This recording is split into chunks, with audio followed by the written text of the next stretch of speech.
माँ बाप बच्चों से ये तो ज़रूर कहते हैं कि बेटा तुमने फर्स्ट आना है, लेकिन ये नहीं बताते कि अगर तुम ज़िंदगी में फ़ेल हो गए, नाकाम हो गए, नंबर कम आ गए, अपनी मर्ज़ी की यूनिवर्सिटी नहीं चुन सके, सब्जेक्ट में फ़ेल हो गए, तो फिर क्या करना है। तो जैसे पूरी दुनिया एक इंसान के लिए कोई अच्छे जज्बात नहीं रखती, जो दुनिया है वो बड़ी ज़ालिम है। आपको अपना नाम कमाने में, ज़िंदगी बनाने में बहुत सारे मरहलों से, आग से गुज़र के जाना पड़ता है।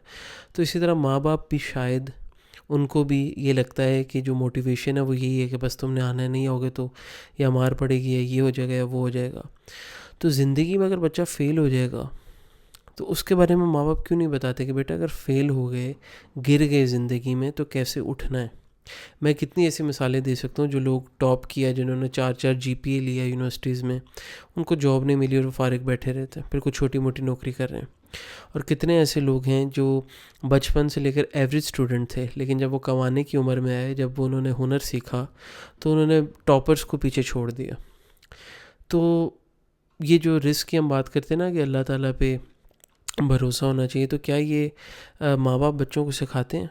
बच्चे जो हैं वो, अगर एग्ज़ाम है उनका, तो उसके लिए उनको सुबह ज़रूर उठाना है, लेकिन नमाज के लिए कभी पेरेंट्स इतनी सख्ती करते हैं जितनी पढ़ाई के लिए करते हैं। क्यों? क्योंकि उनको लगता है कि पढ़ेंगे तो बस टॉप करेंगे तो सब कुछ सेट हो जाएगा लाइफ में। नहीं, आजकल दुनिया थोड़ी सी बदल गई है, और आजकल कम्युनिकेशन भी चाहिए, आपको पावर भी चाहिए, आपको पैसा भी चाहिए, आपको स्किल्स भी चाहिए, आपको कॉन्फिडेंस भी चाहिए, तब जाके आप ज़िंदगी में कहीं कामयाब होते हैं या स्टार्टअप का होता है। तो जैसे मैंने एग्जांपल दी, कितने लोग जो हैं वो 4-4 जीपीए लेके बैठे हैं, टॉप करते थे। कुछ ऐसे भी हैं जो स्कूल में टॉप करते थे और कॉलेज यूनिवर्सिटी में फ़ेल हो जाते हैं। तो ज़िंदगी में, अगर ये एक मिसाल तो है, लेकिन ये थोड़ी सी कि one piece of paper can't decide my future, कि अगर आप आज फेल हो गए तो आप डिसाइड नहीं कर सकते। तो लेकिन एक चीज़ याद रखें कि ज़िंदगी में नाकामी जो है, जिसको आप समझ रहे हैं, समटाइम वो नाकामी नहीं होती, वो एक नया जो है वो रास्ता आपको मिल जाता है। तो ये जो एटीट्यूड है बड़ी मुश्किल से आता है, और बहुत ही कम पेरेंट्स ऐसे होंगे जो कहेंगे बेटा कोई बात नहीं, काम नहीं मिल रहा, हम हैं ना, इतना आपको पाल ले तो पाल लेंगे। ऐसे कोई पेरेंट्स नहीं कहते हैं। लेकिन पॉजिटिव मोटिवेशन बहुत ज़रूरी होती है। हर इंसान का दिल करता है कि यार मेरे पास एक है, अगर मैं ज़िंदगी में नाकाम हो गया, लेकिन इसका मतलब नहीं कि लोग मेहनत करना छोड़ देते हैं। अगर कोई कि भाई हम हैं ना, हम, कोई माँ बाप अपने बच्चों को नहीं कहते कि बस तुमने काम करना है, काम करना है, पैसे कमाने, ये वो। तो फिर कल को बच्चा जब साइको हो जाएगा या खुदा न खास्ता ख़ुदकुशी की कोशिश करेगा, जैसे एक वाक़या आजकल चल रहा है, यूनिवर्सिटी में 2 बच्चों ने कोशिश की है, तो क्या वो चाहते हैं आपके बच्चा इस ट्रॉमे से गुजरे। मैं ये नहीं कह रहा कि आप बच्चों को कुछ कहना ही छोड़ दें, लेकिन पॉजिटिव मोटिवेशन और ये बताना कि भाई नाकाम हो गए, अगर टीचर ने फ़ेल कर दिया या कोई ऐसा मसला हो गया, तो हर चीज़ का हल है। लेकिन आप मर गए और आप हराम मौत मरे और ख़ुदकुशी की, तो उसका कोई फिर वो नहीं है। तो इतना भी बंदे को मायूस नहीं लाइफ में होना चाहिए कि वो अपनी जान ही ले ले। तो इसका मतलब है ना, जो बच्चे कोशिश करते हैं उनके लिए यही था कि बस अब मेरी ज़िंदगी ख़त्म हो गई है। तो वही बात है कि अगर आपने ज़िंदगी में सख्ती देखी ही नहीं है, तो फिर छोटी सी बात आपके लिए इतना बड़ा बन जाती है कि, जैसे बड़ी मशहूर एग्जांपल है कि लड़कियों के 99%, 95% आते, तब भी वो रो रही होती हैं कि भाई हमारे 100 में से 100 क्यों नहीं है। और लड़के जो हैं वो पास हो जाए इसी में खुश हो जाते हैं।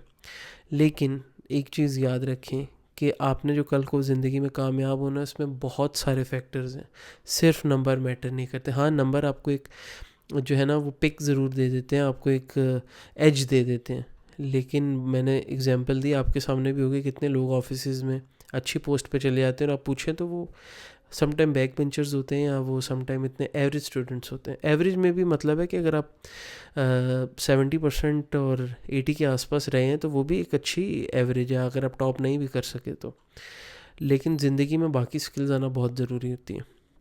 हमारा जो सिस्टम है वो रट्टे पे बेस करता है, और आप एक याद रखेंगे, जो बंदा रट्टा लगाएगा वो कल को जॉब ही करेगा और 9 to 5 का गुलाम ही रहेगा।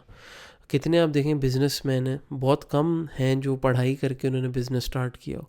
मोस्टली अनपढ़ होते हैं, उन्हें पता भी नौकरी तो मिलेगी नहीं, तो कुछ ना कुछ वो काम शुरू करते हैं और वहाँ से वो फिर चल पड़ते हैं, उनका सिलसिला चल चल तो ज़िंदगी में हमारा मकसद क्या था, और हम लड़ किस ले रहे हैं। हमारी ज़िंदगी का मकसद ये होना चाहिए था, एक अच्छा इंसान बनना, आखिरत की तैयारी भी करना, और लोगों को हमसे फ़ला मिले, लोगों को हमसे नुकसान नहीं मिले, मोमिन को एक दूसरे मोमिन से हाथ से, उसको ज़ुबान से नुकसान नहीं पहुँचे। लेकिन हम लोग बस एक रोबोट की तरह लगे जा रहे हैं, काम कर रहे हैं, कर रहे हैं, कर रहे हैं। फिर वही बात है कि एक टाइम आता है जब हम सारे एक डिप्रेशन वाले फेज़ में चले जाते हैं। तो कुछ जो है कमज़ोर लोग हैं वो फिर अपने आप को हर्ट कर लेते हैं, और कुछ जो हैं वो फिर मेडिसिन की तरफ चले जाते हैं। कुछ जो हैं वो फिर टफ़ लाइफ देख देख के वो फिर एक टाइम आता है कि देखें, अच्छा टाइम और बुरा टाइम, ये दोनों जो थ्योरीज़ है ना, कोई भी नहीं ठहरता। अच्छा टाइम है तो आपने नाशुक्री नहीं करनी है, आपने ज़्यादा करना नहीं है। अच्छा टाइम कभी भी ख़त्म हो सकता है, और बुरा टाइम जो है उसकी भी अच्छी बात ये है कि वो एक टाइम आएगा जब वो भी ख़त्म हो जाएगा। तो कोई भी ज़िंदगी में कोई भी फ़ेज़ परमानेंट नहीं है। कोई भी, आप पीछे देखें ना अपनी, कितनी आपकी ज़िंदगी है, उसमें आपने क्या क्या नहीं देखा, किस किस्म के फ़ेज़ देखे हैं। तो लाइफ में जो आपका एटीट्यूड है ना, बहुत मैटर करता है कि आप मुश्किल से मुश्किल हालात में कैसा आपका एटीट्यूड होता है, कैसा आपका रिस्पॉन्स होता है। तो घबराना नहीं, अभी तो लाइफ जो है ना वो समझ ही आती है 30-40 में। और बहुत सारे लोग जो जल्दी समझ लेते हैं वो फ़ायदे में रहते हैं। जितना टफ़ टाइम आप देखेंगे उतना आपके लिए अच्छा है। आप ये परेशान हो जाते हैं कि भाई ज़िंदगी तो बड़ी टफ़ है, गुजर ही नहीं रही, लेकिन कि जितनी टफ़ ज़िंदगी आप देखेंगे, आगे की ज़िंदगी आसान हो जाती है।